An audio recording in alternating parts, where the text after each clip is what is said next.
გამარჯობათ მეგობრებო, მე ვარ პედიატრი და დღეს მოგიყვებით დამატებით კვებაზე. როდის რომელი საკვები რა ფორმით უნდა შევთავაზოთ ბავშვს და რომელი საკვები უნდა ავირიდოთ თავიდან. ბავშვის დამატებითი, ანუ მყარი კვება, ესაა საკვები პროდუქტები, რომლებიც არ არის დედის რძე ან რძის ნაზავი. ძით კვება ბავშვის ასაკის მატებასთან ერთად ვეღარ აკმაყოფილებს მაკრო და მიკრონუტრიენტების მოთხოვნილებებს, ამიტომ დამატებითი საკვების რაციონში შეტანა ჩვილობის პერიოდში მნიშვნელოვანია განვითარების თვალსაზრისით. როდის უნდა დაიწყოთ დამატებითი კვება? ამერიკის პედიატრთა ასოციაცია ჯანმო ესპაგანი რეკომენდაციას იძლევა პირველი 6 თვის განმავლობაში ექსკლუზიური ძუძუთი კვების და ამის შემდეგ ვიწყებთ დამატებით კვებას. თუმცა იმ შემთხვევაში, როცა ბავშვი მხოლოდ ფორმულით იკვებება, რეკომენდაცია არაა ასე მკაცრად ნათელი და ზოგიერთი პედიატრიული საზოგადოება, მათ შორის ესპაგანი, უშვებს დამატებითი კვების 4 თვის შემდეგ დაწყებას, თუ ბავშვი განვითარებით ამისთვის არის მზად. და რას ნიშნავს დამატებითი კვებისთვის მზად ყოფნა? ესაა თავისა და კისრის კარგი კონტროლი, დაჯდომის უნარი დახმარებით, საკვების ინტერესი და პირის გაღება კოვზით შეთავაზებისას და საკვების გადაყლაპვა ისე, რომ უკან არ გაბოდევნოს ბავშვმა. უმეტესობა ბავშვების იწყებს ამ ნიშნების გამოვლენას 6 თვის ასაკში. მყარი საკვების დაწყებამ 4 თვეზე ადრე ან 6 თვეზე გვიან შეიძლება გაზარდოს ალერგიების და ცელიაკიის განვითარების რისკი. ჩატარდა კვლევა 2019 წლებში, რომლებმაც აჩვენა, რომ ეგზემის განვითარების უფრო მაღალი რისკია იმ ბავშვებში, რომლებსაც მყარი კვება დააწყებინეს 4 თვემდე, ვიდრე იმ ბავშვებში, რომლებმაც მყარი კვება დაიწყეს 6 თვის შემდეგ. ასევე უფრო მაღალი რისკი აქვთ სხეულის მასის ინდექსის მაღალი მაჩვენებლის და სიმსუქნის განვითარების. 4 თვეზე ადრე ასევე არსებობს ენის რეფლექსი, რომელიც ხელს უშლის პირში მყარი ნაწილაკების მოხვედრას და ბავშვს იცავს რეალურად დახრჯობისგან, მაგრამ ეს ასევე ართულებს 4 თვემდე მყარი საკვების დაწყებას. ანუ რომ შევაჯამოთ, ექსკლუზიურად ძუძუთი კვებაზე მყოფი ბავშვები მყარკვებას იწყებენ 6 თვის ასაკიდან, ფორმულით კვების შემთხვევაში 4-6 თვის ასაკიდან, იმის გათვალისწინებით, რომ მზად არის ბავშვი ამისთვის, 4 თვემდე ასაკის ბავშვებში კი დამატებით კვებას არ ვიწყებთ არც ერთ შემთხვევაში. რა საკვები უნდა მივცეთ საწყის ეტაპზე ჩვილს?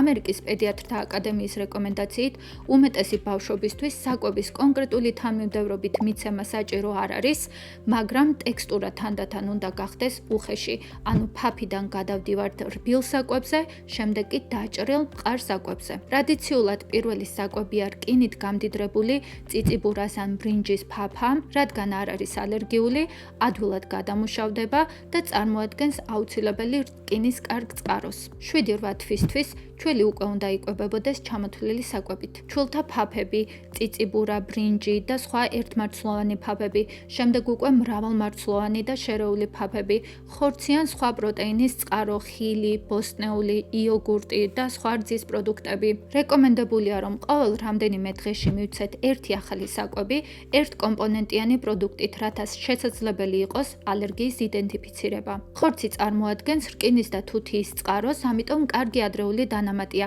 მაგრამ უნდა იყოს პიურედ დაბლენდერებული ასპირაციის პრევენციის მიზნით. ვეგეტარიანელმა ბავშვებმა საკმარისი რკინა შეიძლება მიიღონ რკინით გამდიდრებული მარცვლის პროდუქტებიდან, მწვანე ფოთლოვანი ბოსტნეულიდან, ლობიოდან, თუთია კი მთლიანი მარცვლეულის პურებიდან და გამდიდრებული საბავშვო პროდუქტებიდან.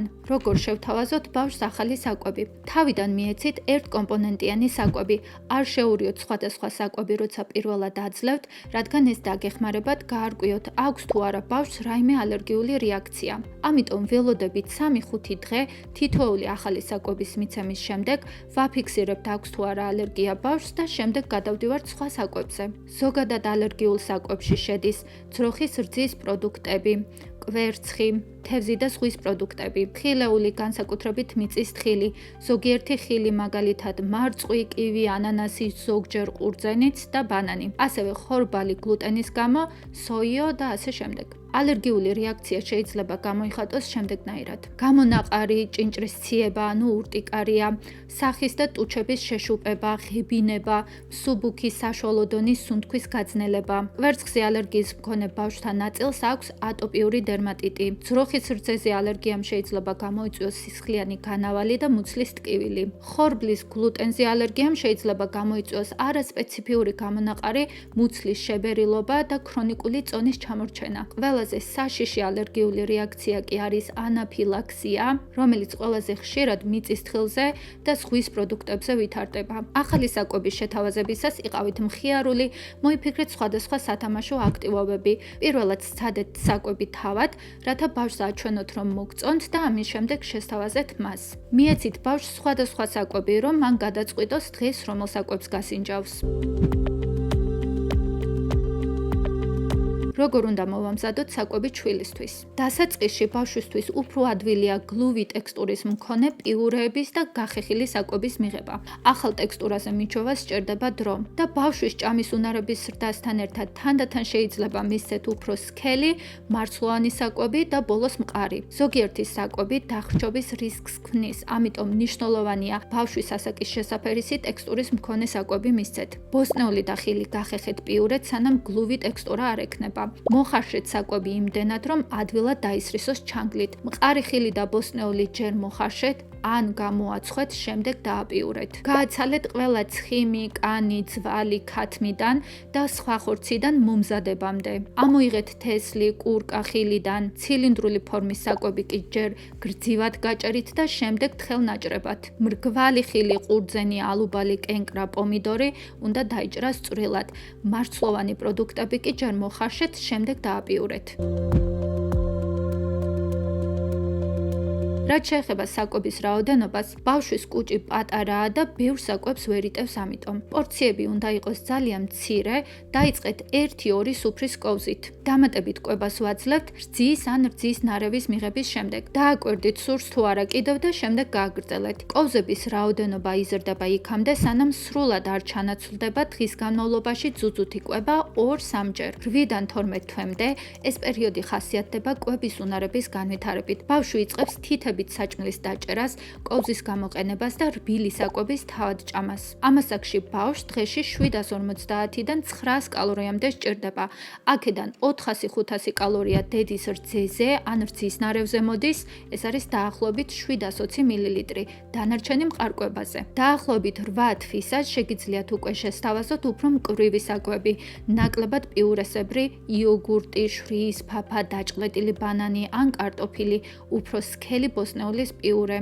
კვერცხი, ხაჭო და ბერძნული იოგურტი ამ დროს კარგი ცილის წყაროა. როგორ კვებავთ ბავშვს 1 წლიდან? ეს პერიოდი არის ეტაპი, როდესაც ყალიბდება კვებითი ქცევები. 1 წლის შემდეგ ზრდის ტემპი ნელდება, მოტორული აქტივობა იზრდება და მადა მცირდება. ბავშვებს ნაკლები საკვები ჭირდებათ და შესაძლოა ზოგჯერ სრულიად უარდქვან კვებაზე. ჭამენ შეზღუდულ მრავალფეროვნებას და შეიძლება მხოლოდ 1 კონკრეტული საკვები უყვარდეთ გარკვეული პერიოდის შემდეგ კი უარი თქვან მასზე. მშობლებმა ამ დროს ბავშვის კვება უნდა შეაფასონ კვირის განმავლობაში და არა თითოეული კვებით. დამატებითი საკვების დეფიციტზე უნდა ვიფიქროთ მხოლოდ მაშინ, როცა ბავშვი ვერ აღწევს მოსალოდნელ წონას შესაბამისი ტემპით. ზრდის დიაგრამების გამოყენება დაგეხმარებათ ნახოთ თუ როგორ მიმდინარეობს ბავშვის ნორმალური ზრდა. ამ თემაზე ვიდეო უკვე ჩაგიწერეთ და შეგიძლიათ მოიძიოთ ჩემს არხზე. 1 წლის ასაკში კვების მხრივ მთავარი მიზანია ჯამრთელი კვებითი ჩვევების ჩამოყალიბება და განვითარებისთვის შესაბამისი საკვების შეთავაზება. 1 წლის ბავშვებს დღეში დაახლოებით 1000 კალორია სჭირდებათ.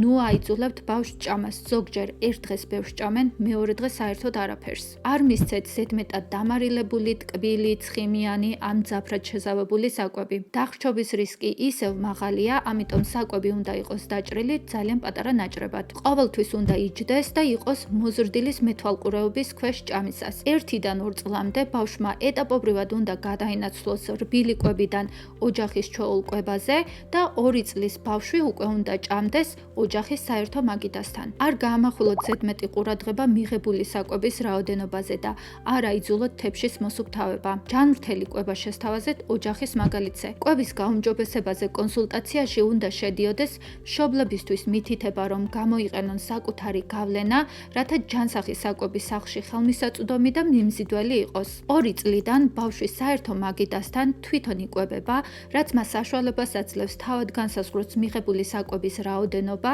და რა შეჭამს. ამ დროს უნდა შეაქოთ დადებითი ქცევა და არ უსაყვედუროთ საკვების გადაღვრაზე დასვრის შემთხვევაში. არაა რეკომენდებული ჭამა ტელევიზორის, ტელეფონის ან პლანშეტის წინ ან მანქანაში, რადგან ზრდასრული ვერ აკონტროლებს ბავშვს სათანადოდ. სასურველია სადილის დროს საუბრის წახალისება, ისე რომ ჭამის დრო გაიზარდოს 15 წუთზე მეტი. ბოსტნეულის შესთავაზეთ იქამდე, სანამ ბავშვი დანაყრდება და ეს გაზრდის მიღებული ბოსტნეულის რაოდენობას. ახალი საკვების მიღებაზე უარი ნორმალური განვითარების ეტაპია და ახალი კერძი უნდა შესთავაზოთ მრავალჯერ, 15-20 ჯერ, რამდენიმე თვის განმავლობაში და მერე შესაძლოა გასინჯოს. მნიშვნელოვანია, რომ არ აიძულოთ. 3 წლის ასაკში უკვე მნიშვნელოვანია ბავშვმა ჩამოიყალიბოს ჯანსაღი დამოკიდებულება კვების მიმართ. ბავშვს შეუძლია ჰქონდეს ძალიან კონკრეტული საკვების უპირატესობები, რომელიც მუდმივად იცვლება. ეს ქცევა სრულიად ნორმალურია. მთავარია არ უნდა გახდეს ეს პრობლემა, განაგრძეთ ჯანსაღი მრავალფეროვანი საკვების შეთავაზება და მიეცით ბავშვს ნება თავად გადაწყვიტოს, რას და რამდენს შეჭამს. შეაქეთ, მაგრამ არ აიძულოთ ახალი საკვების გასინჯვა. შესთავაზეთ ძალიან მცირე რაოდენობა სატესტო ლუკმა. არ ელოდოთ, რომ თავიდანვე სრულ პორციას შეჭამს. ამ ასაკში სწრაფი და მარტივი, მაგრამ სასარგებლო საკვები მისაღებია. 3 წლის ბავშვობის უმრავლესობა არაკომპლექსურ საკვებს ამჯობინებს, მაგალითად სენდვიჩი, სტაფილო, ვაშლი, რძე და ასე შემდეგ. 4-5 წლის ასაკში მშობლის მოვალეობა ისევ შესთავაზოს ჯანსაღი საკვები მშვიდ გარემოში და რეგულარული ჭამის დროები. ბავშვის მოვალეობა კი გადაწყვიტოს შია თუ არა და რამდენს შეჭამს. საუკეთესო სასმელებია ამ დროს წყალი და რძე. უნდა შევზღუდოთ სხვა შაქრიანი სასმელები. 4 წლის შემდეგ უკვე შეგიძლიათ ასწავლოთ კვების ეტიკეტი. როგორ გამოიყურება ჯანსაღი კვების თებში. თებშის ნახევარი უნდა ეკავოს ბოსტნეულს და ხილს, მეორე ნახევარი მარცვლეულს და ცილებს. ცილის ნაწილი ყველაზე მცირე ზომისაა. ცალკეა გამოყოფილი რძის ჯგუფი. რა საკვებია შეზღუდული ასაკობრივად? რეკომენდებულია შევზღუდოთ თაფლი 12 თვემდე. თაბლმა შეიძლება გამოიწვიოს მძიმე საკვებით მოწამვლა ბოტულიზმი. არ მისცეთ არანაირი ფორმით 12 თვემდე.